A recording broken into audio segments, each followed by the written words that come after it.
Pemirsa, aksi penolakan pemakaman jenazah sesuai dengan protokol COVID-19 di Kota Makassar, Sulawesi Selatan bukan kali pertama ini saja terjadi. Mengapa demikian? Lalu bagaimana sebenarnya protokol dalam penanganan jenazah korban COVID-19? Bagaimana juga tindakan polisi untuk mengatasi penolakan dari warga maupun anggota keluarganya? Saya akan membahasnya bersama dengan Ketua Umum Pengurus Besar Ikatan Dokter Indonesia, Daeng Muhammad Fakih, dan juga Kabid Humas Polda Sulawesi Selatan, Komisaris Besar Polisi Ibrahim Tompo melalui sambungan Skype. Selamat pagi Bapak-Bapak. Selamat pagi, Mbak Vera. Selamat pagi, Mbak Vera. Selamat pagi, Metro. Iya, saya ke Pak Ibrahim terlebih dahulu. Untuk data sampai dengan hari ini di wilayah Sulawesi Selatan sudah berapa banyak keluarga korban dari COVID-19 yang menolak untuk dimakamkan melalui cara ataupun juga protokol sesuai dengan COVID-19? Ya, jadi sejak kejadian beberapa kali kita baru memantau sekitar 2 kejadian yang ini, dan 1 kejadian menolak pemakaman di areal pemakamannya. Baru 2 sampai dengan saat ini ya Pak?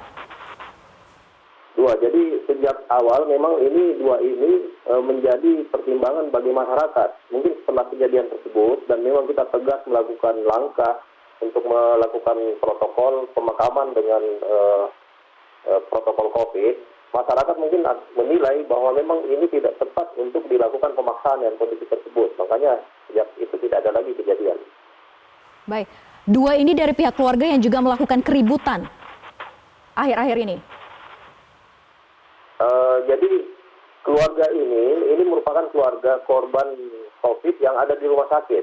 Tadinya mereka berharap bahwa bisa membawa keluarganya untuk kembali dimakamkan di lingkungan keluarganya. Tetapi dengan protokol COVID ini kita tidak berikan, dan akhirnya kita melakukan pengawalan untuk menuju ke pemakaman khusus. Baik, alasan dari pihak keluarga ini sebetulnya memang mereka tidak paham atau hanya tidak peduli saja? Memang kedua hal ini menjadi pertimbangan ya. Jadi mungkin pertama mereka merasa bahwa solidaritas dan kebiasaan keluarga apabila memang ada keluarga yang meninggal, mereka berharap bisa dimakamkan di dalam lingkungan keluarga dan disemayamkan dalam lingkungan keluarga. Nah, yang kedua, memang walaupun masyarakat ini paham, tapi setidaknya tingkat kepatuhan tentang penyebaran ini yang masih minim saya rasa. Sehingga dengan kondisi tersebut lebih kuat solidaritasnya atau rasa ingin memakamkan keluarganya ketimbang resiko yang akan dihadapinya. Hal inilah yang kita jadikan sebagai standar untuk memahamkan mereka dan sedikit melakukan pemaksaan dengan kondisi, karena pertimbangan protokol COVID ini lumayan bisa membias atau bisa melakukan penyebaran penyakit COVID ini. Sehingga kita mesti mengambil langkah tegas untuk membuat masyarakat ini betul-betul tidak menjadi penyebar COVID selanjutnya. Baik, artinya masih memang banyak warga yang tidak mematuhi aturan maupun juga protokol dari COVID-19. Baik, saya ke Dr. Daeng. Dr. Daeng, sebetulnya seperti apa cara penanganan yang dilakukan oleh tim medis ketika pasien positif COVID-19 ini meninggal dunia sampai dengan pemakamannya? Prosesnya seperti apa? Ya, ini kan kewaspadaan kita bersama ya. Jadi seluruh pasien yang dirawat dengan COVID ya, baik yang sudah positif PCR maupun yang PDP dengan gejala COVID, itu sekarang sudah harus dilakukan prosedur pemulasara jenazah sesuai COVID. Prosedur itu disusun oleh kawan-kawan di seluruh, saya pikir di seluruh dunia ini sama. Jadi kawan-kawan dokter spesialis forensik itu sudah membuat prosedur supaya jenazah yang akan dimakamkan itu tidak menimbulkan penularan, karena kalau tidak dilakukan prosedur yang betul, maka jenazah ini masih bisa menyebabkan penularan. Yang dilakukan oleh rumah sakit ya, oleh kawan-kawan forensik itu biasanya jenazah ini dilakukan disinfeksi ya, disemprot dengan bahan disinfektan, kemudian dibungkus ya, biasanya dibungkus rapi ya dengan plastik, disemprot lagi dengan disinfektan. Ada yang kemudian dibungkus sekali lagi, disemprot lagi di disinfektan, baru dimasukkan ke peti, dan peti pun dilakukan disinfektan. Ini dilakukan seperti ini supaya kuman atau virus yang selama ini menempel itu kemudian dijamin untuk tidak lagi menimbulkan penularan. Oleh karena itu, setelah dibungkus dan dimasukkan peti, jenazah ini tidak boleh dibuka. Karena kalau dibuka, orang lain menyentuh jenazah ini, akan terjadi penularan. Seperti yang pernah terjadi di kota Kendari, keluarga ngambil jenazah, nekat kemudian dibuka. Dan kemudian seluruh keluarga ditetapkan sebagai ODP. Ini supaya tidak terjadi seperti ini, oleh karena itu setelah dilakukan disinfeksi oleh kawan-kawan forensik ya di rumah sakit, itu dibawa ambulan dan segera dimakamkan. Kalau proses ini dipatuhi, maka tidak akan terjadi penularan oleh jenazah. Jadi itu yang harus dikerjakan dan masyarakat harus tahu, harus paham. Saya lihat tadi dari Pak Ibrahim, pemahaman masyarakat mungkin sudah oke ya, tapi ada solidaritas yang membuat mereka berani menanggung resiko. Baik. Itu tidak dibenarkan dengan kondisi seperti ini. Bukan hanya keluarga tadi yang berisiko tertular, orang-orang sekitarnya juga bisa berisiko tertular. Ya, artinya Dokter Daeng bahwa tidak perlu ada kekhawatiran dari pihak keluarga bahwa proses dari protokol COVID-19 ini sudah sesuai begitu ya. Antar daerah ini dipastikan bisa sama, Dokter Daeng? Bukan hanya di Indonesia yang seperti itu, di seluruh dunia proses untuk prosedur pemulasaran jenazah sampai penguburan itu sama, karena prosedur ini disusun oleh kawan-kawan dokter-dokter forensik yang menjamin kemudian kalau prosedur ini dilakukan, maka penularan disebabkan oleh jenazah tidak akan terjadi. Oleh karena itu, saya rasa ini perlu hati kawan-kawan keluarganya itu yang bisa merelakan begitu, karena ini beresiko tinggi, bukan seperti kondisi biasa, harus direlakan, didoakan bahwa yang jenazah ini pulang ke hadiratnya itu dengan tenang, tidak dengan persoalan-persoalan lain. Ini kondisi-kondisi yang tidak seperti biasanya, ini kondisi khusus supaya infeksi ini tidak menyebar ke keluarga, tidak menyebar ke tetangga, dan tidak menyebar ke orang banyak di sekelilingnya. Baik, kondisi khusus yang harus dipahami oleh pihak keluarga. Lalu bagaimana sebetulnya peran dari tim medis juga ini Dokter Daeng? Apakah juga memiliki peran penting untuk bisa mengkomunikasikan dengan baik kepada pihak keluarga agar para keluarga ini memahami betul? Ya betul, selama perawatan itu semestinya rumah sakit atau petugas kesehatan yang merawat itu selalu komunikasi, termasuk begitu meninggal. Ini penting, ini pelajaran di beberapa tempat termasuk di Jawa Tengah. Jadi edukasi memang dari awal sudah dilakukan kepada keluarga. Tetapi komunikasi terus-menerus dengan keluarga, kemudian dengan tetangga-tetangga, aparat di kampung sekitar itu harus dilakukan. Apalagi setelah kemudian dinyatakan meninggal. Begitu dinyatakan meninggal, proses pemakaman ini ya, proses penata laksanaan atau pemulasara jenazah ini sampai kemudian pemakaman itu harus disampaikan dengan baik melalui komunikasi. Ini yang persoalan tadi. Seperti apa Dokter Daeng yang idealnya bisa dilakukan oleh tim medis juga sejak awal kepada pihak keluarganya? Yang pertama yang dilakukan adalah seperti biasa. Jadi di kita itu ada penjelasan kepada pihak keluarga. Setiap perkembangan pasien harus dijelaskan ke pihak keluarga. Apalagi ini sudah meninggal, sebaiknya memang keluarga dipanggil. Keluarga yang paling dituakan, yang bisa menjelaskan ke keluarga yang lain, ya, dan keluarga terdekat, misalnya istri, ibu atau anak itu dipanggil dan dijelaskan sampai mereka memahami. Kalau sudah memahami dengan pemahaman yang baik, baru kita lakukan ini. Yang susah memang kalau dijelaskan, ini berkali-kali dijelaskan, misalnya tetap pertimbangannya seperti Pak Ibrahim tadi, adalah solidaritas. Kalau ini yang terjadi dengan penjelasan yang baik, ya, dengan pemahaman yang baik, kemudian keluarga tetap nekat, kalau istilah Pak Ibrahim, karena unsur solidaritas, ya, kebiasaan, ya memang harus ada tindakan tegas, dan itu harus dikomunikasikan, minta bantuan aparat untuk melakukan tindakan tegas tadi. Pak Ibrahim, sebetulnya seperti apa komunikasi maupun juga sosialisasi yang dilakukan oleh pihak kepolisian agar bisa memberikan pemahaman kepada pihak keluarga untuk pemulasaraan COVID-19 sesuai dengan protokol yang sudah seharusnya dilakukan? Ya, jadi sejak awal isu ini bergulir tentang masalah penyebaran COVID ini, di Makassar memang kita juga berkiblat kepada beberapa daerah lain, dan masyarakat juga demikian halnya. Masyarakat melihat juga bagaimana situasi yang ada di daerah lain, sehingga sosialisasi baik melalui media, kemudian secara langsung, kemudian medsos, semua sarana kita gunakan untuk mensosialisasikan. Nah, pada saat sosialisasi ini, pemahaman masyarakat dan mengetahui tentang permasalahan sudah ada pada masyarakat. Nah, ini terbukti dengan adanya langkah yang kita lakukan sejak awal, ada pembubaran massa-massa yang berkumpul. Tingkat pemahaman masyarakat sudah cukup banyak. Nah, namun berbeda halnya dengan kondisi-kondisi baru yang muncul, seperti kondisi-kondisi masalah pemakaman jenazah, kemudian keinginan keluarga untuk melihat jenazahnya. Nah, ini kan hal-hal baru yang muncul setelah isu COVID ini bergulir. Nah, kondisi yang baru ini muncul, masyarakat akhirnya melakukan upaya-upaya untuk melakukan pemakaman seperti biasa yang mereka lakukan.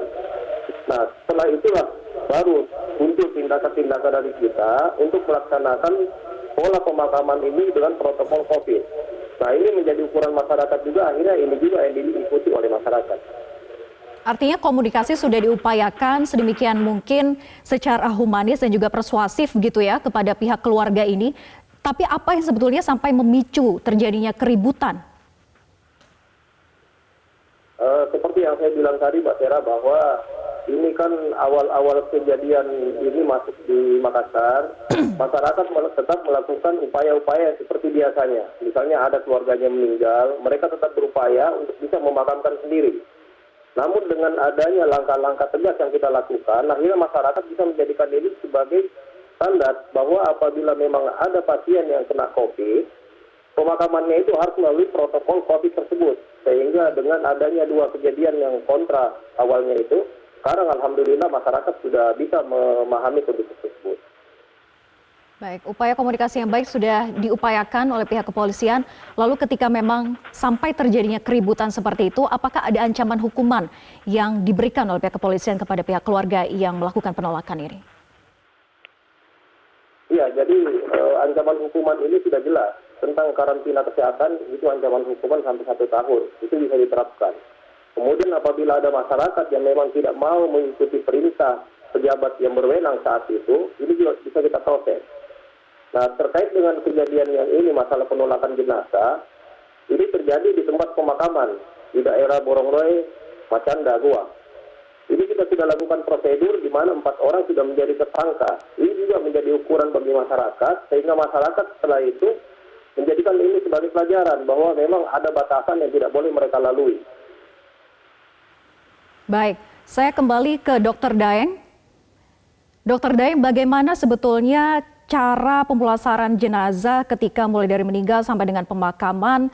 Apakah ada perbedaan juga yang dilakukan ketika menghadapi pasien yang masih ODP statusnya maupun juga PDP? Ya, jadi yang dirawat di rumah sakit itu biasanya sudah status PDP.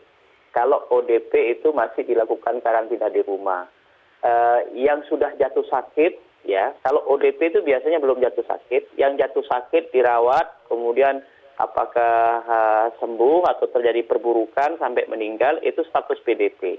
Nah, biasanya meninggal itu ada 2, yang status PDP atau yang status positif virus dengan pemeriksaan PCR. Dan protokol yang dilakukan pada 2 kategori ini, baik yang sudah positif PCR maupun yang PDP, karena dia sudah jatuh sakit, begitu, ada gejala sakit dan sudah dirawat dengan COVID, maka pemulasaraan itu harus dengan protokol COVID. Karena apa? Karena ini kondisi wabah, supaya jenazah yang meninggal ini tidak kemudian menimbulkan penularan. Ini yang perlu dipahami oleh masyarakat, dan saya pikir sekarang seluruh aparat dan petugas kesehatan menyampaikan ini. Oleh karena itu protokol pemulasaran jenazah sampai pemakaman ini kan sudah berkali-kali disampaikan gitu. Tetapi yang paling penting bukan hanya edukasi dan sosialisasi, langkah-langkah yang tadi disebutkan Pak Ibrahim, ya persuasi, kemudian komunikasi begitu jenazah itu begitu pasien itu dinyatakan meninggal, itu dilakukan persuasi dan komunikasi dengan anggota keluarga. Kalau perlu persuasi dan komunikasi itu dilakukan dengan aparat di kampung setempat yang menjadi istilahnya pini sepuh atau yang dituakan di kampung itu, mendampingin keluarganya, dipanggil bersama-sama untuk memahami situasi ini.